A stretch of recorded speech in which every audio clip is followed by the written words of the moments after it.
Hello बच्चों, नमस्कार। कल हमने प्राचीन काल के विषय में जाना था और साथ ही साथ कुछ वीडियोस भी देखी थी जिनमें आपने संगीत की उत्पत्ति के बारे में रिवीजन किया था। आज मैं आपको संगीत के इतिहास के अंतर्गत मध्यकाल के बारे में कुछ बताना चाह रही हूँ। मध्यकाल की अवधि 8वीं शताब्दी से 16वीं शताब्दी तक मानी जाती है। उस समय के ग्रंथों को देखने से यह स्पष्ट है कि जिस प्रकार आजकल राग गायन प्रचलित है, उसी प्रकार मध्यकाल में प्रबंध गायन प्रचलित था। इसीलिए इस काल को प्रबंध काल भी कहते हैं। 9वीं शताब्दी से 12वीं शताब्दी तक भारतवर्ष में संगीत की अच्छी उन्नति हुई। उस समय के राज्यों में संगीत को अत्यधिक प्रोत्साहन मिलता था। प्रत्येक राज्य में अच्छे अच्छे संगीतज्ञ रहते थे, जिनको राज्य की ओर से वेतन मिलता था। मध्यकाल संगीत का स्वर्ण युग कहा जाता है। 11वीं शताब्दी से मुसलमानों का आक्रमण आरंभ हुआ और लगभग 12वीं शताब्दी तक वे भारत के शासक हो गए थे। मुसलमानों की सभ्यता, संस्कृति और मुख्यतः संगीत का प्रभाव भारतीय संगीत पर बहुत पड़ा। अतः उत्तरी संगीत और दक्षिणी संगीत धीरे धीरे पृथक हो गए। मध्यकाल में संगीत के कुछ महत्वपूर्ण ग्रंथ भी लिखे गए। उनके प्रमुख ग्रंथ जो है मध्यकाल के, वो इस प्रकार से हैं। पहला है संगीत मकरंद। संगीत मकरंद ग्रंथ के रचयिता नारद हैं। इस ग्रंथ में रागों को स्त्री, पुरुष और नपुंसक वर्गों में विभाजित किया गया। दूसरा ग्रंथ है गीत गोविंद। गीत गोविंद की रचना 12वीं शताब्दी में जयदेव द्वारा हुई। जयदेव केवल कवि ही नहीं, गायक भी थे। गीत गोविंद पुस्तक में प्रबंधों और गीतों का संग्रह है, किंतु स्वर लिपि न होने के कारण उन्हें गाया नहीं जा सकता है। तीसरा प्रमुख ग्रंथ है संगीत रत्नाकर। संगीत रत्नाकर की रचना 13वीं शताब्दी में पंडित शारंग देव के द्वारा हुई। यह ग्रंथ केवल उत्तरी संगीत में ही नहीं, वरन दक्षिणी संगीत में भी बहुत ही महत्वपूर्ण माना जाता है। इसमें संगीत संबंधी बहुत सी समस्याओं के बारे में बहुत ही अच्छी तरह विस्तार पूर्वक समझाया गया है। कुछ मुस्लिम राजाओं को संगीत से बहुत ही प्रेम था। उनके समय में संगीत की अच्छी उन्नति हुई। इनमें प्रमुख शासक जो हैं, वो सर्वप्रथम जिनका नाम आता है वह है अलाउद्दीन खिलजी का शासनकाल। अलाउद्दीन खिलजी के शासनकाल में अमीर खुसरो नामक संगीत के विद्वान हुए। अमीर खुसरो ने तबला, सितार, कव्वाली, तराना, ये कुछ गायन शैलियों का आविष्कार किया तथा साथ ही उन्होंने झूमरा ताल, सूल ताल, आड़ा चार ताल आदि प्रमुख तालों का भी निर्माण किया। कहा जाता है कि संगीत में दक्षिण के संगीतज्ञ गोपाल नायक और अमीर खुसरो में गायन प्रतियोगिता भी हुई थी। अलाउद्दीन के शासनकाल के बाद जो प्रमुख राजा हुए उनका नाम है अकबर। अकबर के शासनकाल में संगीत की बहुत उन्नति हुई। वह स्वयं संगीत के बहुत बड़े प्रेमी थे। आईनी अकबरी के अनुसार अकबर के दरबार में 36 संगीतज्ञ थे, जिनमें तानसेन मुख्य थे। तानसेन का वास्तविक नाम तन्ना मिश्र था। तानसेन ने अनेक रागों का निर्माण किया या रचना की, जिनमें प्रमुख हैं दरबारी कानड़ा, मियाँ की मल्हार, मियाँ की सारंग आदि। आज भी तानसेन के बनाए हुए बहुत से ध्रुपद मिलते हैं। अकबर के समय में ग्वालियर के राजा मानसिंह तोमर, गोस्वामी तुलसीदास, सूरदास, मीराबाई आदि भक्त कवियों और कवित्रियों के द्वारा संगीत के प्रचार में अत्यधिक योगदान दिया गया।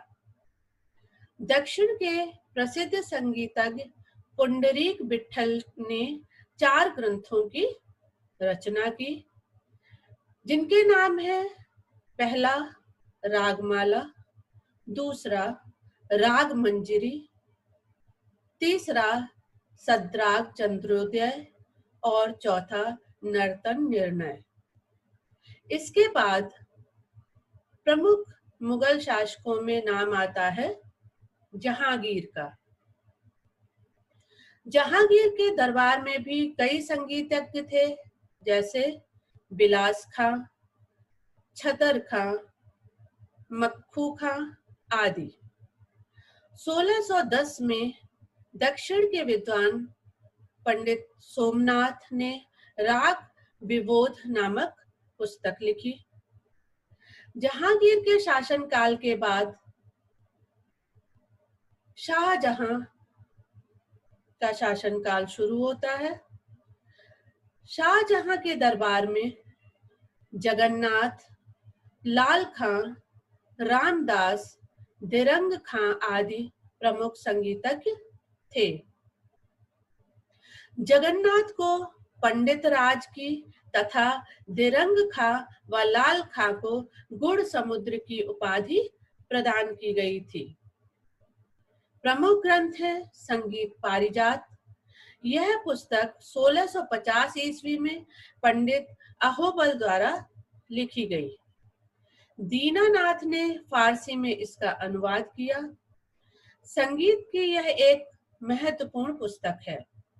इसमें सबसे पहले वीणा के तार पर 12 स्वरों की स्थापना बताई गई है। लगभग इसी समय हृदय कौतुक और हृदय प्रकाश नाम के ग्रंथ लिखे गए। शाहजहां के बाद औरंगजेब का शासनकाल शुरू हुआ। औरंगजेब संगीत का कट्टर विरोधी था। उसने संगीत को जड़ से उखाड़ फेंकने का भरसक प्रयत्न किया। संगीतज्ञों के वाद्य यंत्र जला दिए गए और उन्हें संगीत छोड़ने के लिए बाध्य किया गया। उसके क्रूर अत्याचार भी संगीत को रोक न सके। इस काल में भी संगीत के कुछ अच्छे ग्रंथों की रचना हुई, जैसे चतुर्दंड प्रकाशिका। यह ग्रंथ 1660 ईस्वी में दक्षिण के पंडित वेंकटमुखी द्वारा लिखा गया।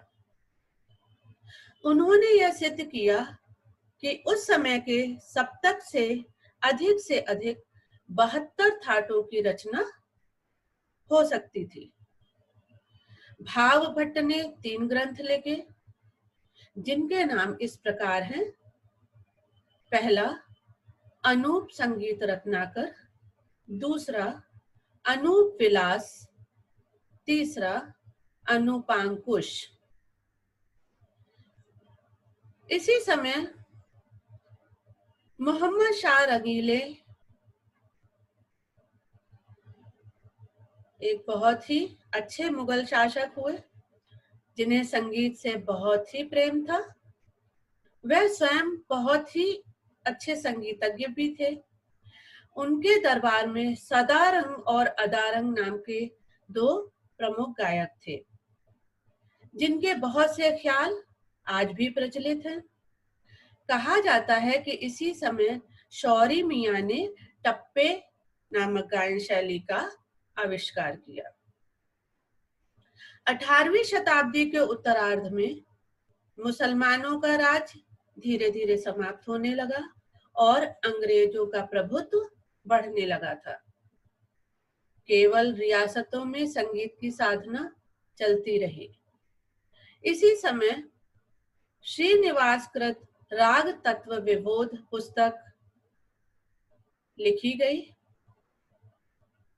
तथा इसी काल में त्रिवट, गजल, तराना आदि गायन शैलियों का प्रचार प्रसार भी हुआ।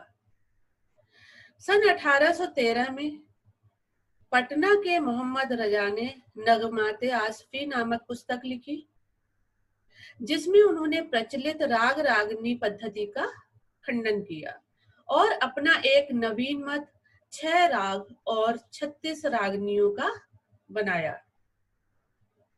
उनकी पुस्तक की दूसरी विशेषता यह थी कि काफी थाट के स्थान पर उन्होंने बिलावल थाट को शुद्ध थाट माना।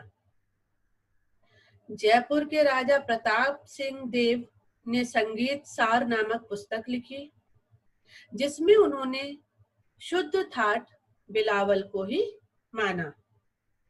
कृष्णानंद व्यास ने संगीत राग कल्पद्रुम में उस समय के प्रचलित ध्रुपद, ख्याल आदि का संग्रह किया, किंतु बिना स्वरलिपि के केवल शब्द बेकार हैं, निरर्थक रहे, क्योंकि उस समय जो कुछ भी हमें संगीत प्राप्त होता है लिखित रूप में, उसमें स्वर लिपि न होने के कारण आज हम उसको प्रयोग में नहीं ला सकते, नहीं ला पा रहे हैं। इसीलिए उस समय के जो संगीत की रचनाएं थी लिखित रूप में हमें प्राप्त हैं, लेकिन उन्हें कैसे गाया जाता था, तानसेन कैसे गाते थे, अमीर खुसरो किस राग को कैसे गाते थे, ये हम सिर्फ सुनकर अभी तक समझ रहे हैं, लेकिन उसका हमें रिकॉर्ड प्राप्त नहीं है। इस प्रकार से बच्चों, आज हमने मध्यकाल के बारे में जाना, जिसे संगीत का मध्य स्वर्ण युग भी कहते हैं। कल मैं आपको संगीत के आधुनिक काल के बारे में कुछ बातें बताऊंगी। आज का वीडियो यहीं पर समाप्त करते हैं। नमस्कार।